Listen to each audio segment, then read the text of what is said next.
Hello, everybody. Welcome to another episode of Yarns with Andy. Today I've got Drew Knowles, the man, the myth, the legend. Come on.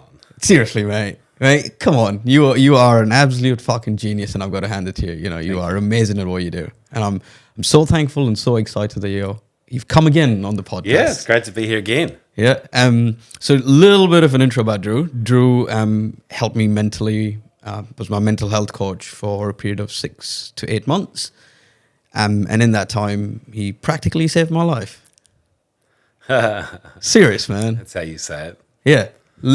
I'm serious. I was headed for some chronic illness. You know true. that to be That's true. Yep. And Or divorce. or that. All my kids. Or kids hating you. Or kids hating me. Yeah, exactly. Well, one of that could have happened, but no.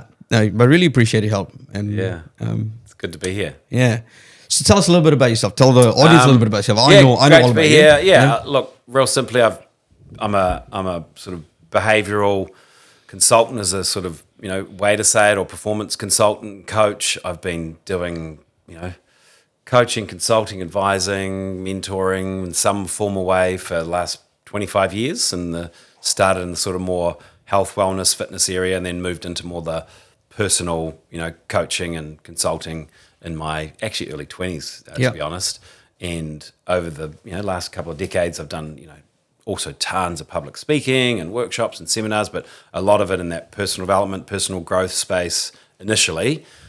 Just think like Tony Robbins, but not so rah-rah, like kind of in that world, like life stuff, relationship stuff, leadership, sort of everything, but more on that personal level. And then the last sort of over a decade with my other company, Influential You, because I have my own consultancy here, we really specialise around effective human exchange and how to influence people better, how to deal with differing behavioural styles and get the best out of teams and get leaders and teams working better, leading better, functioning better together. So that's just pretty much been all I've done most of my career, actually. And I used to work very, very hard myself in my early 20s to early 30s. I've been through my own stress, so I actually ended up specialising in studying stress and how it affects us, because my own probably burnout after doing that sort of amount of work. And that kind of became my thing for a while. But mostly now I sort of work inside out and outside in with the clients I work with. So it's not just all about the deep dive into the personal stuff and that sort of unpacking all that and why you behave the way you do. And you're focusing your efforts in construction now, aren't you? That's right, yeah, which I'm going to say in a minute. But now it's environment as well. Yeah. Getting that environment right so the individual can actually have a better chance of success.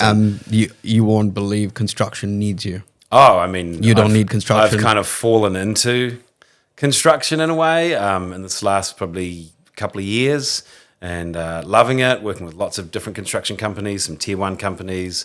It was funny, I was thinking the other day, I think I've almost got the full spectrum of the entire industry sort of covered now, with from contractors, electrical contractors, painting contractors, electrical wholesalers, to strategic planners, to tier one companies. So it's been really cool to sort of get that broad scope, and it's no different in any sector of the industry. Yeah, you know what? I'm just going to wrap that up by saying the construction industry is extremely lucky to have you. Oh, well, thank you. Yeah, it's fun. It's great to be able to make a difference there. And I think the other thing I love about it is just it's so grounded. They're good people. They're real. It's not like they're up in the clouds. I mean, there's nothing wrong with creating like tech businesses and everything like that, but there's just something about the kind of bricks and mortar, tangible level that's, it's our stuff, it's our buildings, it's our, and so I walk out on the street sometimes now and just stop and I go, that building took a mammoth effort of thousands of people to get there, and we just take it for granted, right? All the roads. Absolutely. Yeah. We drive out in our car and the roads are safe because a whole bunch of people in the construction industry made that happen. So I just love starting to help people be more effective, deal with their mental health and all the stress and everything that comes with working in the industry. Yeah, man, I'm sure you'll do amazing things. Yeah. So Drew, we talked last time when you were at the Project Control conference and you presented at the Project Control conference. I think both of us talking together, we coined a term called the human dimension. Yeah, the HD. The HD. In the BIM modeling world of, Ds. And all the different Ds you had. And then what I call it, the twilight zone of construction is the HD. The twilight zone? Yeah, is the HD? Yeah, well, you can put in all the data you want, right? Yeah. 2D, 3D, 4D, 10D, like everything. Like you can put in all the data. It's great. It's going to give you a lot more accuracy. But then you spit out that plan and give it to a bunch of humans. Yep. And now enter The only people that can make decisions and influence positive change on a job site. That's right. But then Human you give beings. it to the humans, which is the twilight zone, because that project plan goes into that group of people. Yeah. And as you know, because you're a bit of an expert in this, you know, how many projects don't end up having extensions of times and delays, and you know, I know there's weather ones. I know there's ones that are weather, but how many other human dimension is actually the issue? A lot of them. Yeah, and most of them have that, Yeah. right? I'm not saying you get away from it, but it's very hard to model the human factor. Yeah. But how much of an influence do you reckon that human dimension has in the tendering process of a project? And second part to that question, the rise and the downfall of a project. Yeah. Do you think is controlled by the human dimension? Well, you're probably asking the wrong person because I'm not a technical guy, but I would safely assert that it's pretty much obviously you need to get the sort of data or the right data and make a good plan, but I think it all comes down to the human side of it. And in the actual tendering process, we've talked about this a lot, you have all sorts of different personalities, which we'll talk about later. Some are super analytical, some are like blue sky, big picture, like it'll be sweet, don't worry. So they'll almost undercook it because they're not actually drilling down to the details. Some are just worried about all the relationships. So, you put in that mix of people and with different motives.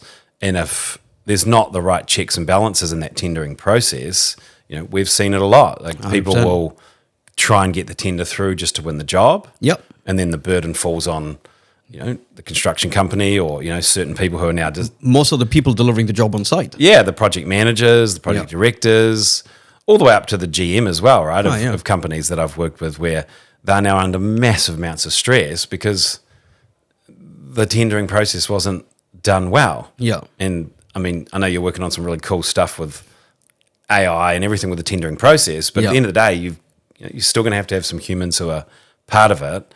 And if there's not a lot of accurate work done and understanding of the dynamics of who's working on those tenders, then you're going to get so much bias and just so much in there that isn't going to lead to a project getting done properly. So, and that's just the tendering process. Right? Yeah, 100%. It's just a process. For the benefit of everybody who's listening, let's dig into what your definition of a human dimension actually is. And now I'm asking the right question? It's fine. You can ask me any question. You know me. No. So the way I look at it, and this is what I was talking about at the Project Controls Conference, is most of us would see the human dimension, if we're going to coin that HD, which I like the fact that we're coining that. You heard it here first, by the way. Actually, at the Project Controls Conference That's first. a second. You had the second. HD, exactly. And then everyone started saying it at the conference. It was cool. But we look at data points, right? Like what are some data points you have to put into a tender? Key performance measures as to what defines success for a project, start-finish dates, key milestones. There's a whole bunch. Yeah. But weather factor data, the different materials you got to use, 100%. So there's all procurement lead time. Yeah, you got to pull that data in. Yeah. And often I think it's looked at as how would you model for this human dimension, because it just seems like humans are so unpredictable. I can tell you what they do now. More unpredictable than the weather. What do they do? Literally pull up an org chart to the side and say, which project director is available? Oh, yeah, he's got 20% capacity. Put his name down there. Oh, he has a good CV. Put him down there. That's right. Yeah, and you might get lucky. And which PM, but doesn't necessarily mean who's put forward in the tender is actually going to do the job. That's right. And often, even if the people put forward in the tender for the super team actually do the job, I don't know if there's enough work done to go, are they the right team? And how are they all going to actually work together? Yeah. What are their different styles, everything? But more to the point is, I don't think people see the human dimension as a set of data points. So the last 20 odd years of working with people and the process I do, you know what it's like. Remember, you almost fired me because you were a bit confronted about the deep unpacking work that I was doing, which we'll talk about later. Day two, I was ready to say. You were like, you can bring up that shit from my past. Drew, I don't think it's going to work. And then I'll remind you of my contract, which says, trust the process you signed, right? But when you've talked to that many human beings, sometimes people say to me, oh, do you have a master's in psychology or whatever? And I have a degree, but it's an applied science degree. But I spent so many years and so many thousands of hours listening to every version of human suffering and problems and issues and everything like that. In my process now, it's not the same for everybody, but it just gets to the point where I will collect a whole lot of information about your life, about your environment, about your wife and your kids and your parents and just everything, right? What's his name from school? Let's call him RJ for now. Right? That's right? Like even people like that, but people who are influential in your environment. But over time, it's just another set of data points. Yeah. And you've seen me do it. I put it all up on the wall sort of and map it out. I have, yeah. And I can pretty much go, well, if this happens, Andy, and this happens, you're going to behave like this. Yep. And these are your trigger points. And it's pretty, and this will trigger you.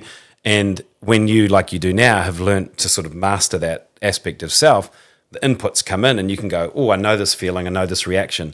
So and calm down, process it. That's right. Where am I sitting in the transaction cycle? Exactly. To then map out how I'm going to move forward rather than react.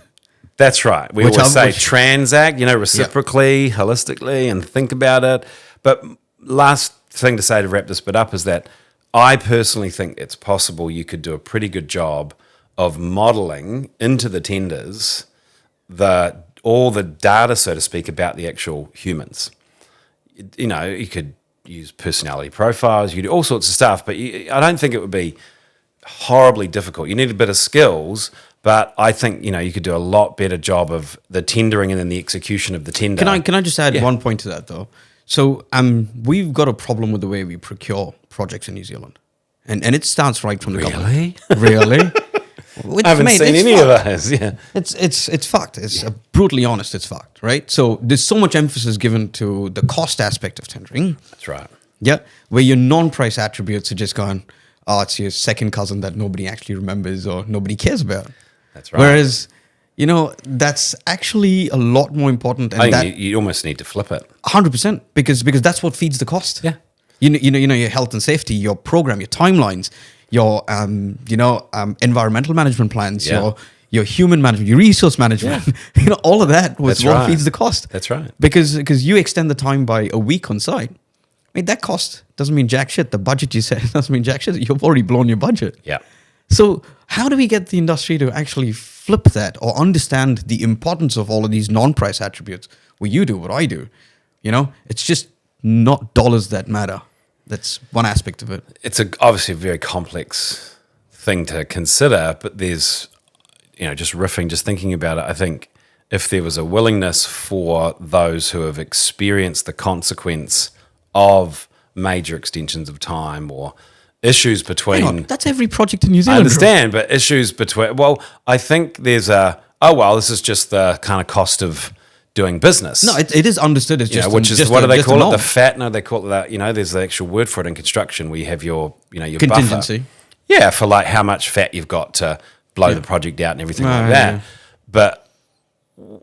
That's a funny... If we start talking about that, we'll go on forever, but I'll stop there. But just I think if I don't know if people, say in the industry, who've experienced the cost of having to go back and correct things and do things differently and go through, because I've seen you do it, the extension of time process, where the project managers, love them and hate them, they're like, nah, we'll do everything we can to not have to say yes to your extension of time, Mr. Mr. and Mrs. Construction Company, because we're acting for the client. So, and so you get in this like, well, this is what you said. Here's the tender. Here's the plan. So, WTF? And I just think there needs to be more reciprocal sort of collaborative work where it's not us and them. And I think personally, more. I'm probably speaking through sort of a very inexperienced lens, but like on the outside looking in, like more collaboration in the process. There just seems to be so many fractured. Yeah, there just means so many, but it doesn't make sense to me because I'll often say to business owners that I'm working with, look, if you don't slow down in the process of, before you contract for stuff, you might get your sale done fast and you can measure how quickly you get the sale done, for example. But can you measure, once you're in the actual activity and the fulfillment of what you've sold, do you actually measure the breakdown and the cost of lack of productivity and having to go backwards constantly when oh, I didn't know it was this, and you Yeah. said this, but now you're not delivering that. Like if people slow down more in that process, and they're not just trying to get it across the line to get the costs and get the deal done. And I don't just mean on the people putting the tender in. I think it goes both ways. It I does. think Okay, there's so pressure from, we need you to get this tender and we need you to do it at the lowest cost, so that Yeah. everyone gets sucked up into that one mind frame. that world, right? And Yeah. so then everyone's doing that. But here's the thing, though, right? You keep coming about meeting of the minds and getting a fair contract where you go sit down and actually articulate the intent of the contract to the Yeah, other person, that's which right. never happens in construction, by the way. You just throw a piece of paper to on the other side through Yeah, emails send me and- your terms and Yeah, we'll get started. But here's the reason why, because there's a standard contract in place called Yeah, I NZ3910. know all about that. You know all about that, I'm sure. Yeah, you know? I sat on the what's it, the The Accords? Yeah, so oh, the the Accords is Accords, no more, just by the way. after- oh, it's not. They've dissolved the Accords. Oh, something like that. The Accords, it's going to be called something like that. I don't know, mate. Yeah, but I listened to the changes that Yeah. made, and all the people just going, what's going on? this is not really many changes at all. I No. mean, they've attempted to make a difference, but yeah, Yeah, that contract's really difficult. and it's taken 4 years to make minor changes to that contract, which is a criminal waste of time. As in my opinion, it's a criminal waste of time. Whereas you look overseas and you can find much better collaborative contracts. Yeah, it may be more onerous to administer the contract, like the NEC contracts. Yep, 100%. Do we have to upskill? Absolutely. Right? But there are more collaborative contracts which require more administration, which actually hold parties accountable to do things. But somehow there's no willingness in New Zealand to actually adopt an NEC contract, which I find really, really weird. Yeah, and I don't know why that is. I haven't been around Yeah. long enough to understand And that. that then in my mind flows back into, the meeting of the minds. That's right.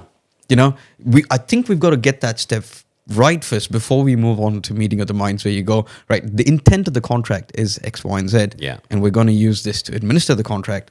Because, I had another guest who said, if I have to pull a contract out of my desk, mate, I'm in fucking trouble. Well, the other thing is, and I've asked this to some of my lawyer buddies, often when you're getting into that contractual sort of negotiation, as far as once the contract's done and you're going back to the contract going, well, it says this and it says this, they'll often back the whole thing up to what was the spirit of the intent of all the conversations that happened prior to the signing of contract anyway. So sometimes all that gobbledygook and details in the contract, which is obviously there for risk and security and legalities, but often in court they will go, well, let's go all the way back to what did you actually intent. say to each other and the spirit of what was said, because Yeah. it's very hard to get written down perfectly into contracts everything that actually is intimated and said and discussed and all of that. And so I think if people spend more time in that pre-contract kind of phase, as we said,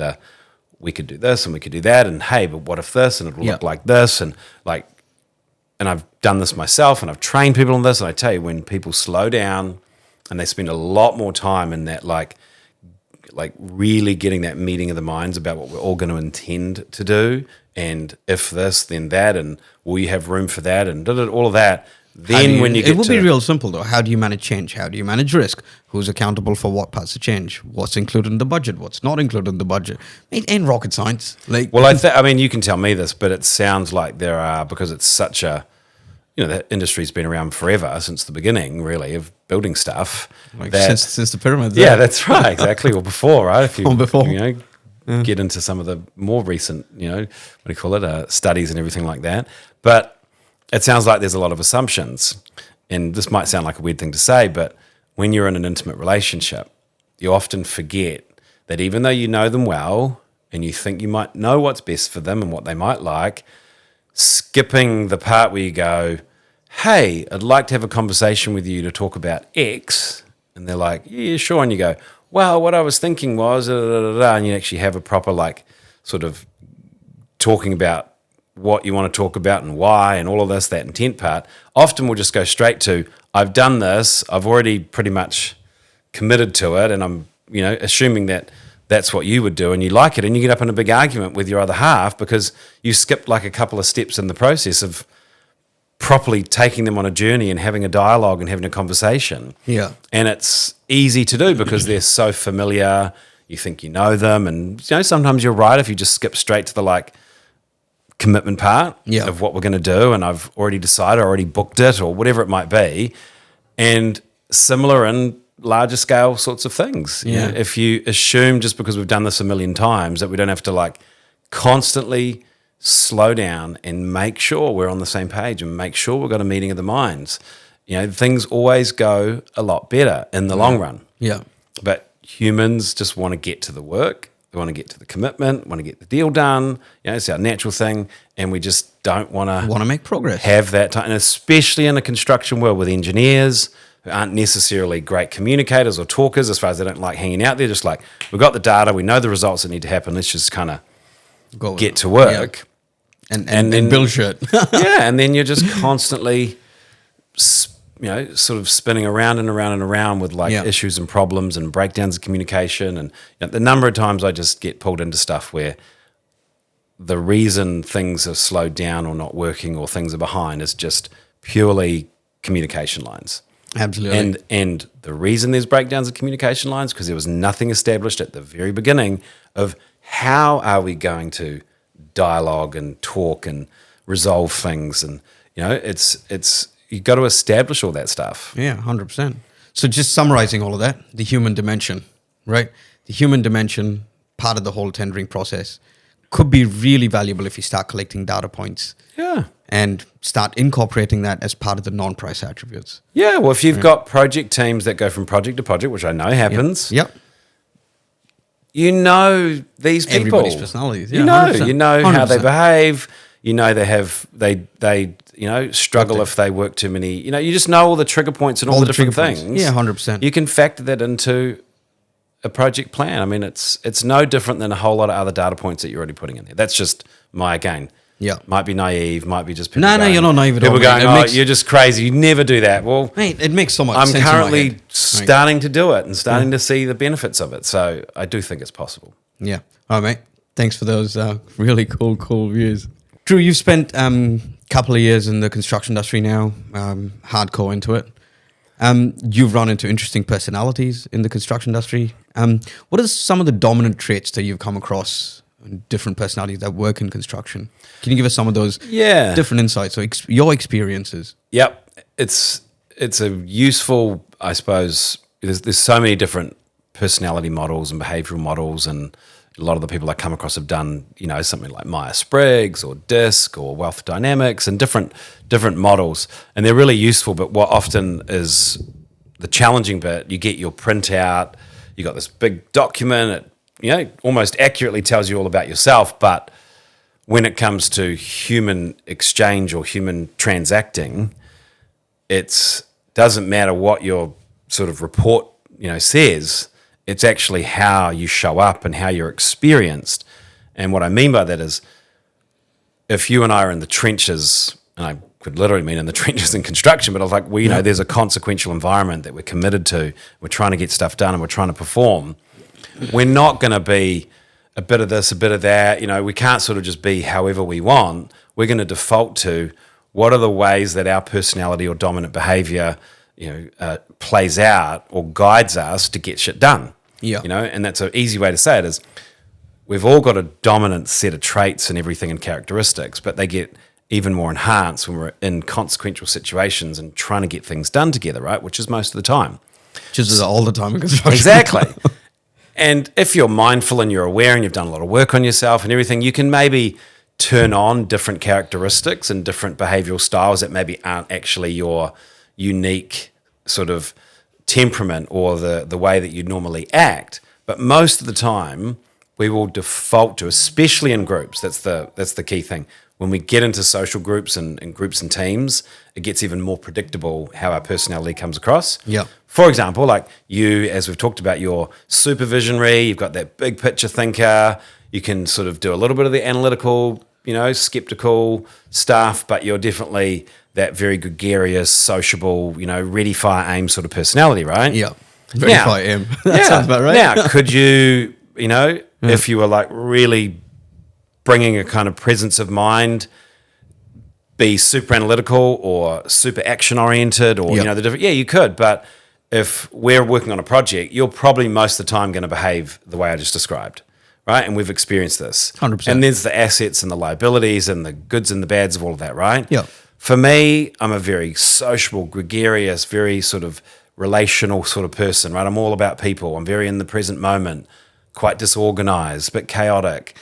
Now I've learned to play lots of different roles. But again, when we're in like consequential transactions together, I'm going to, if you're getting upset about something, I'll probably be all worried about the relationship and concerned for that. Or if we've got a problem. Or why is Andy annoyed? What's or going if on say we're on a construction site and we've got a problem and everyone's like, I might not be right, I'm going to figure out a solution. I'm going to analyze it. I'm going to solve it. I might be like, is Andy okay? Are you okay? Are you okay? Like I might default to, I'm going to take care of all the people because everyone's all You're going crazy, to default right? to the carer, yeah. That's right, the carer, right?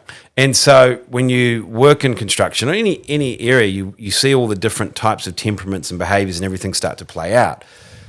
In our model at Influential You, with our transactional competence stuff, we have the judge, which is the more analytical, skeptical type person, a lot of rules, a lot of standards. There's a right way to do things and there's a wrong way to do things. And now and then you'll get on the receiving end of this is the wrong way to do it. And they can be a bit prickly sometimes. Yeah. Usually they're just super committed to safety and protecting things. And they've collected a library of a catalogue of evidence from the past as to why that situation is going to be dangerous or not work. So sometimes they'll be very vocal and people will be like, whoa, why are you so negative? How come you can't see the big picture? It's like, because they don't see big picture, dummy. Yeah. Like, Because don't get annoyed at them. Their personality. And I have this saying, which I think is a good one if you write this one down or remember this one, is if you hop into a cage with a lion, right? Imagine that. Jump in the cage with a lion, even if it's a tame lion.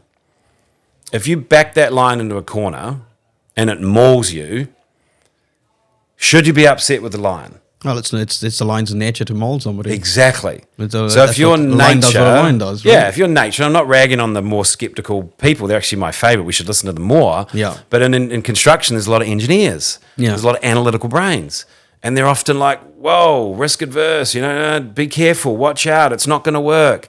Analysis, paralysis by analysis. And if we kind of go, oh, I can't deal with you, you're just too negative or you're too blunt, it's like, you're missing a whole opportunity to learn how to work with a kind of person where you could get massive value if you simply understood how to work with that, that type of character. And extract the value that they actually bring. Yeah, like in a meeting, before they open their mouth and remove all doubt about how angry they are about how terrible someone did some sort of process or procedure because they got to the point where they felt they had no voice and they were pushed aside and then they blow up and everyone goes, oh, God, they're so, how about you go, great, we're going to have a meeting, we're going to talk about all these problems and these issues and start to speculate on them. And, if you're the sort of more analytical guy, like Andy will come to you in a moment. I want to give you like a real opportunity to kind of pull this all apart and maybe look a bit more at where we're going wrong and everything, but we'll come to you. But let us just kind of speculate a bit first and do that first.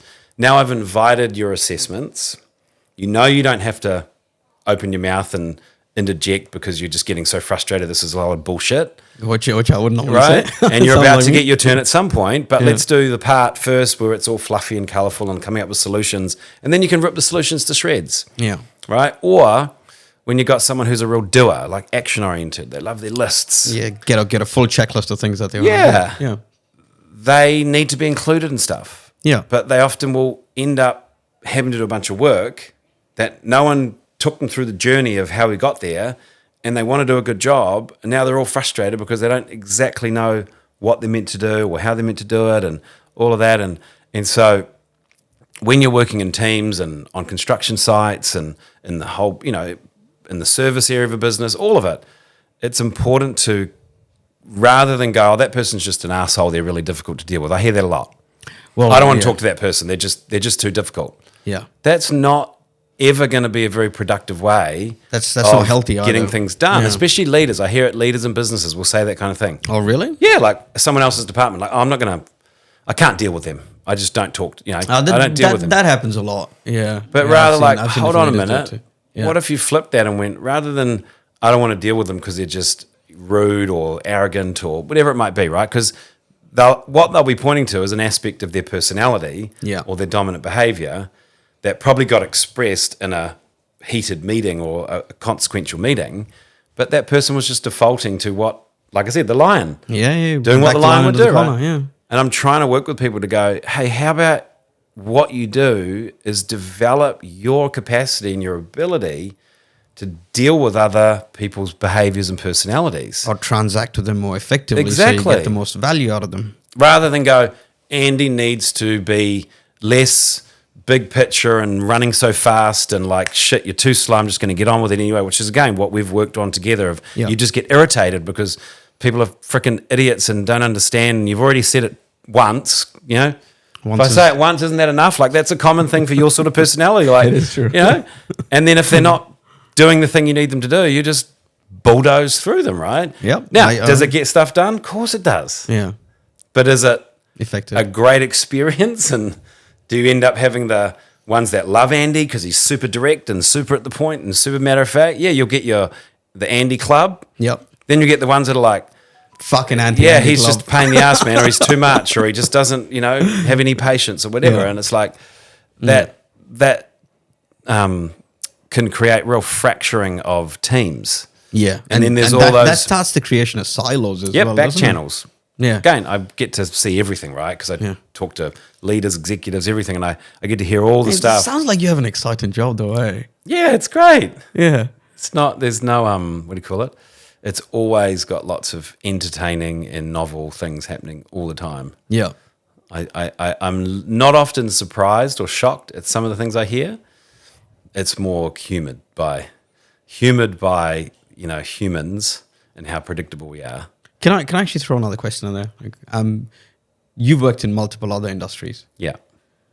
How would you compare construction to the other industries in terms of personalities? Definitely.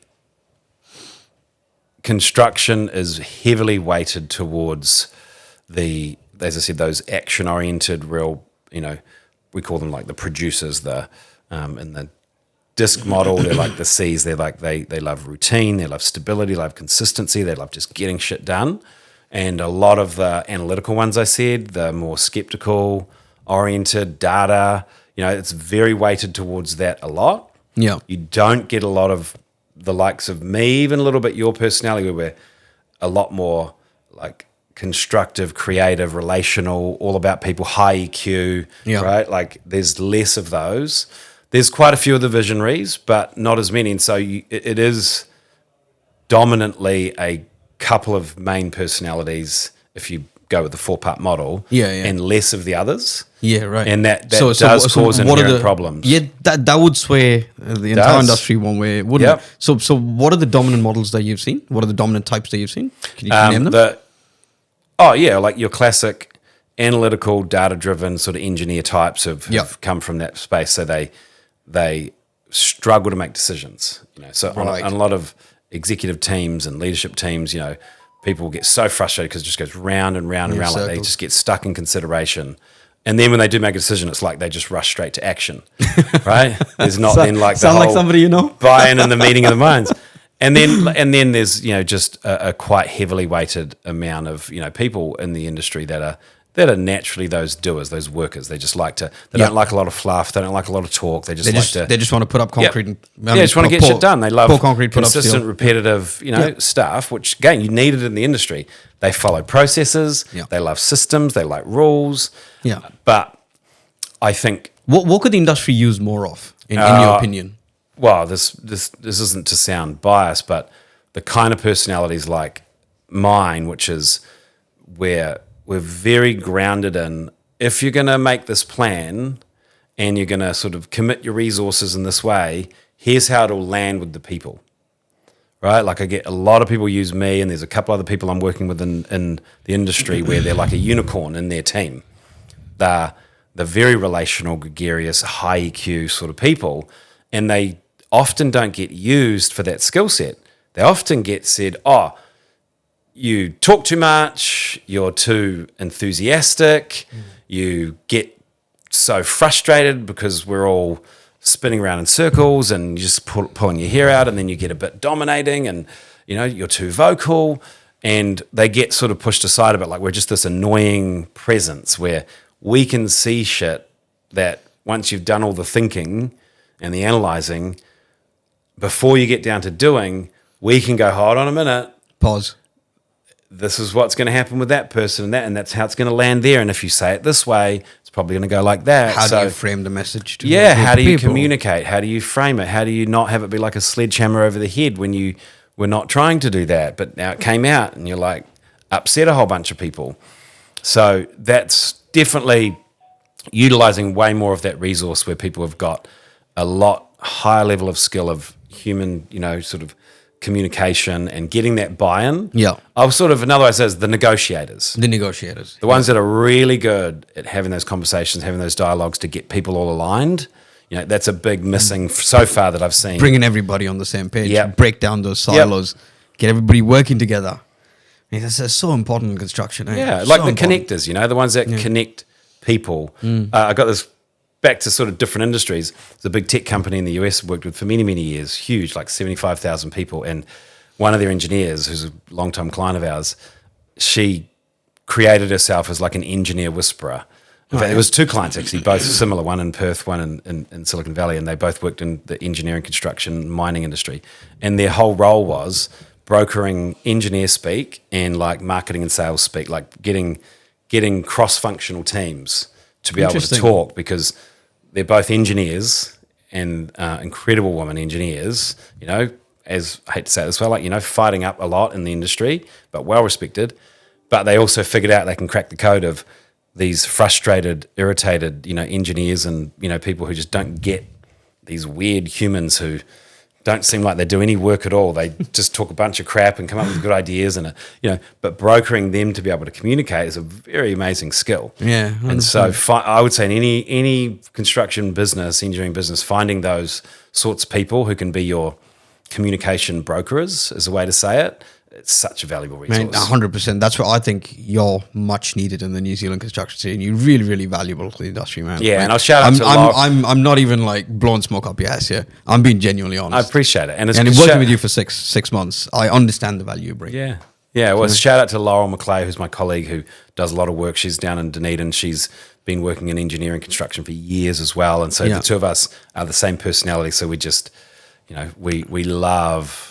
just bringing empathy and love, and sounds a bit woo-woo, but just, these sort of frustrated people who just can't seem to, how do we communicate? Yeah. We just seem to be missing the mark so much. It's like, it's actually simple, but you need a bit of a code or like an algorithm, which some of the frameworks we use just go, it's actually if they look like that and they say that and I say it like this, they don't get upset, or it went really smoothly. And so there are frameworks that can help. 100%. Yeah. And that I've seen sort of codify that human and experience. I love Laurel as well. Shout out. Yeah, Laurel. That's right. Yeah. So I haven't met her in person. I can't wait to meet her in person. Yeah. But so her and I have a massive commitment to making a difference. I'm not saying it'll transform the industry, because that'll probably never happen as far as the perfect industry, but never say never, mate. You could be revolutionizing the industry. We'll do a lot. I think we can make a difference. 100%. I believe you will. But one of my mentors, who's been in the industry a long time, he's like, look, just don't be your classic self and go, I'm going to transform the industry. And because he's been at 30 years and it's slow change. But if I can make a few impacts on some people who are pretty significant in the industry, I'll be pretty happy. Awesome, mate. Yeah, wish you all the best of that. I'm sure you'll do amazing things. Drew, can I pick your brains on stress and mental health in the construction industry in specific? Could you give the audience some tips, some ideas on how to maintain a well-balanced life? Yeah, absolutely. So first of all, talking about stress. Yes. So one of the things that people fundamentally don't understand about stress is it's not solely a psychological phenomenon. Right. Right? Like, if I was to say to you, are you stressed? Yeah. Like right now, and you were thinking of it from like, do I feel stressed? What would you say? I think about everything that's going on in my life right now, all the shit that I have to do after, and I go, maybe I'm stressed. But yes, but you're the wrong person to ask, because you understand it now. But if I was to originally, way back when I first started with you and you're working like 100 hours, barely seeing your kids, your wife was being amazing, but if I was to say you were stressed, I'm pretty sure you said no, I'm all right. I would have 100% told you I'm all right. Because I'm good, because you weren't feeling anxious or whatever. I didn't know how to categorize it. That's right. I didn't. For me, it was I have a list of things to do, if I don't do those things, I don't make money. Right? So it was just straight and simple. Yeah, in my and head. you were in It was like go. You were in your MO of just work. But when I would ask the question of, are you stressed? I'm fine. You'd have to go, do I feel stressed? No, I'm all right now. But that's not what stress is. So You're right. What is the stress? easiest way to say it is when you build a building, right, Yeah. or some structure. You talking my language? That's right. How many years is a building meant to be able to stand up for? 200 years. 200 years, right? 200 years. Yeah. So how do they test that structure to make sure it will stay up for that long? Structural stability, trusses, the loading of the building, and stress. Come back to that. The loading of the building. Loading of the building, yeah. So the building or the structure, the bridge, whatever it is designed to withstand a certain load of stress, or stressors is the way to say it. Yep. That's the design of buildings. So Yeah, what a lot of people don't know is back in the 1940s, a guy called Hans Selye, I say it, or Sale, coined the term stress and borrowed it loosely from engineering. Interesting. Because what he saw was sort of what I said, same with this human organism. Think of this like a building or a structure. There's only so much load, and there is an actual technical term called allostatic load, or I call it biological load.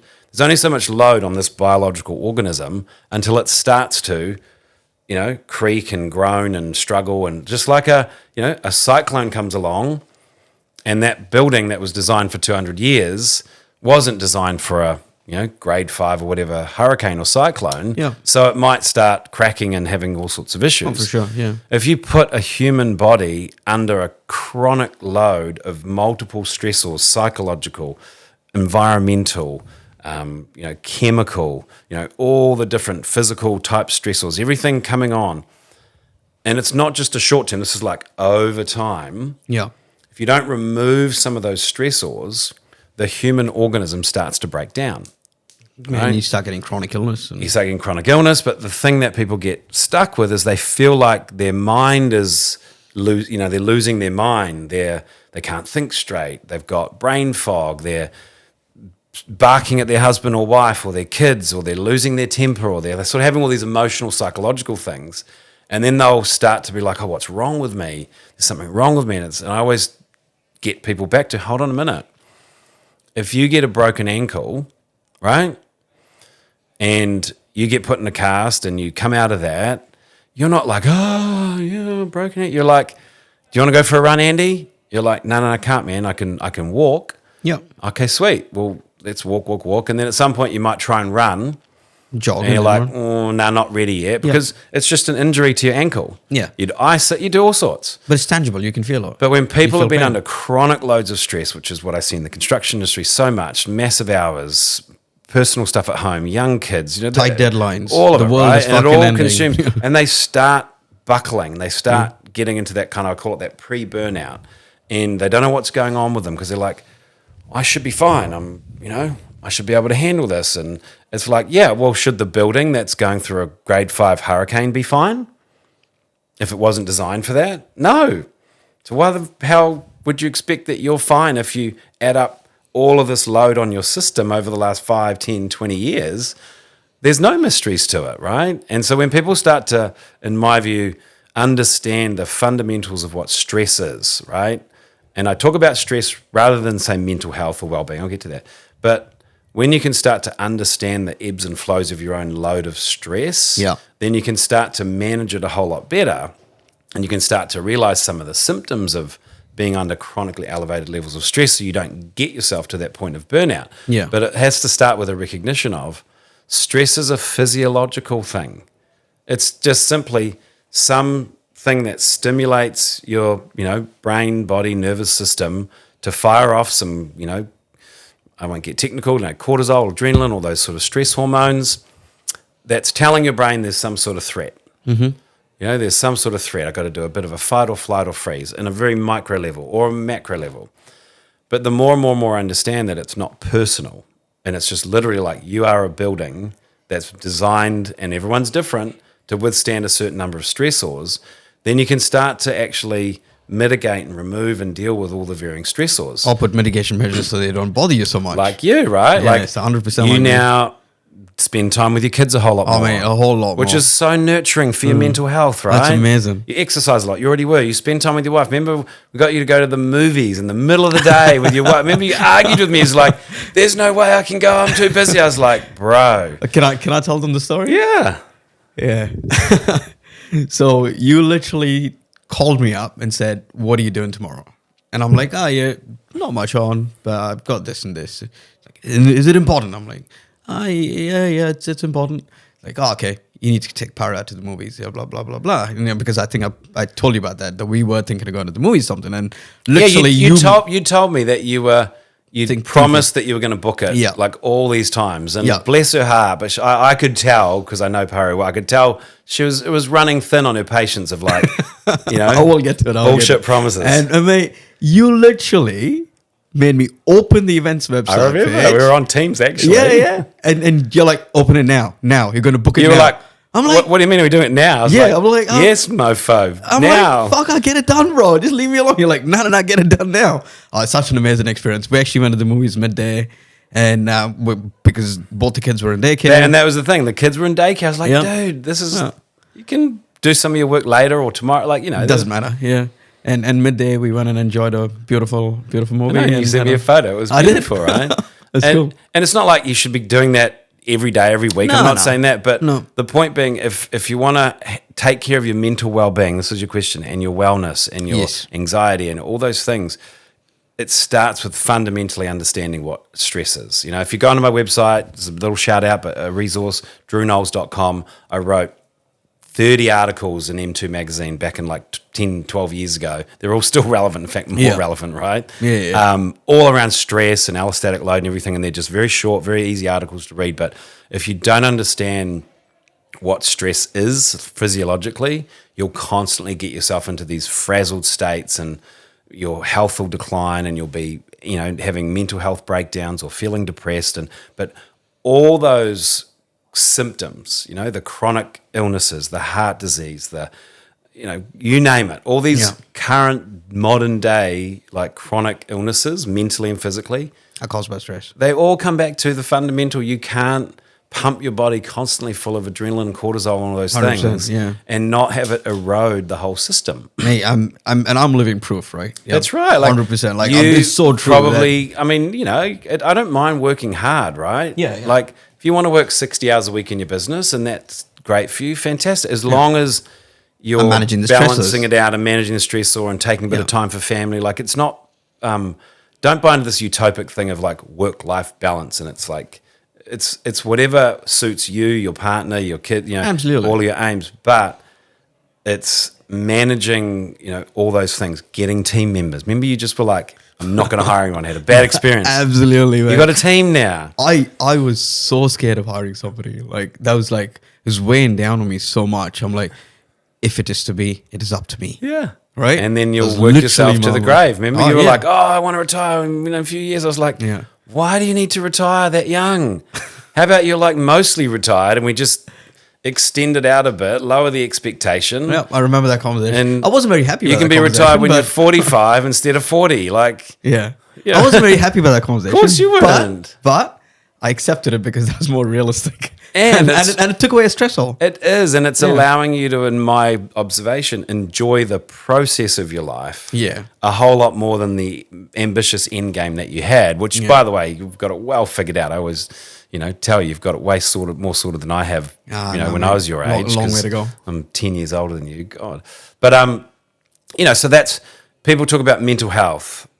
It's important, but they try and then deal with the symptom of mental health. Just go meditate, just exercise more. They're all important. But I think more and more we've got to understand that we come from a fundamental sort of cave person biological organism that has not evolved much for 50,000 plus years.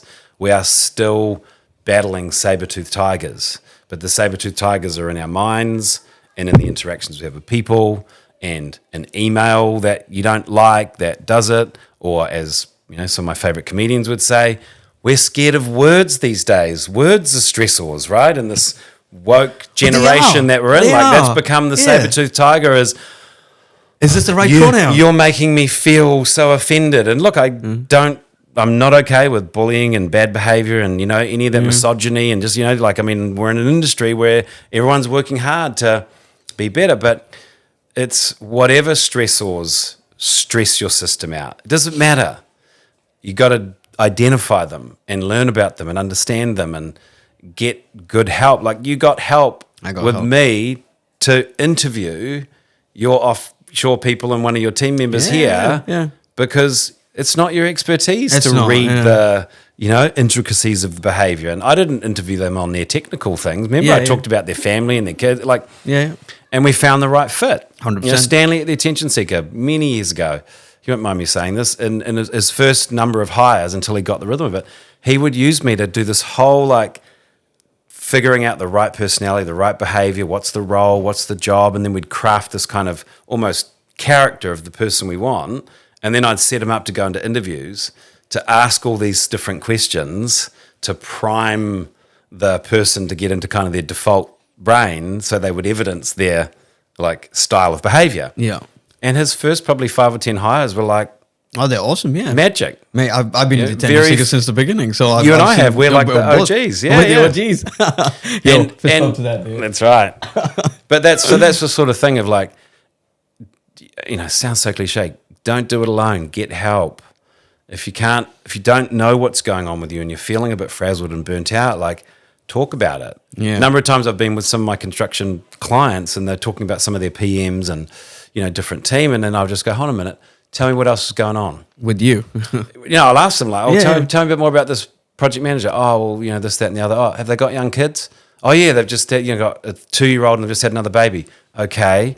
And they'll keep going on. I'm like, do you have any mystery as to why this person's, like, just basically turned into a complete zombie? Like, what? And then, you know, once they see that, they go, oh, you know. But it's like you just figure out the load on the building called the human being, and you'll understand how to just monitor and, you know, mitigate all of that. And you can have healthy and well team members if you're willing to just actually get more interested in what sort of things put a press or a load on their system and add to their stress. Yeah. Because everyone's different. 100%. Everybody. You know, mine's all like people sort of, you know, if people are upset with me or they, you know, or I think they're upset with me, you know, that's a stressor for me. And I'm good at mitigating it. But for some people, they don't give a shit. Yeah. They don't care what people think of them. They don't, you know, so it's different for everybody. I think you do, mate. You care very deeply. I do, that's what I'm saying. Yeah, you do. I know other people who are like, other people don't. People could say what they want. I'll just block them and get rid of them. That happens to me. I'm like, oh, what do I need to do? You get what can I say? And like,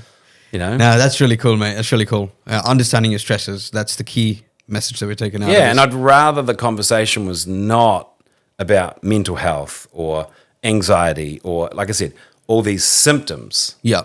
I would wish the conversation would be about the root cause, which being what level of stress is on these organisms and on these teams, and how do we actually make sure we're managing that load? Because then you won't have these chronically stressed out people who are not functioning well. And then we won't have to talk about mental health because your mental health will be fine because you've eliminated the root cause. Correct. Which being the stressor. Which, coming all the way back to construction engineering, where would you go if you have a problem in a construction? Would you go to like the symptom, or would you drill down to see what's the actual root cause? 100% you go to the root cause. I've seen you do the process. Yeah. Why is it any different for? Yeah, as an engineer, it just makes sense. But it baffles me, right? Like I'm even working with someone on a whole like sort of their people development stuff, and one of the colleagues said, "Why don't you invent the whole thing in a construction mindset? So building people, just like building a building, and start with the whole way you build a building or build a thing.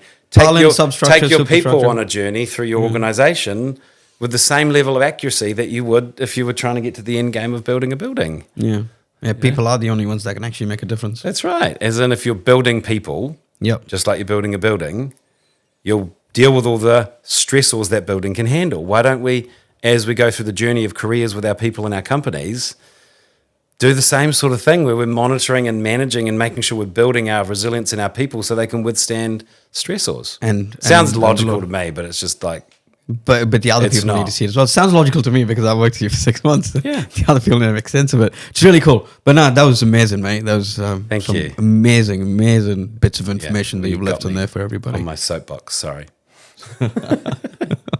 I'm passionate about this stuff. It's like, you know, which is cool. it's my Yeah. thing. And yeah, I wish you all the very best with all the amazing work you're doing in the Thank you. construction Thanks industry. for Dude. your That was advocacy. amazing. Yeah. Appreciate it.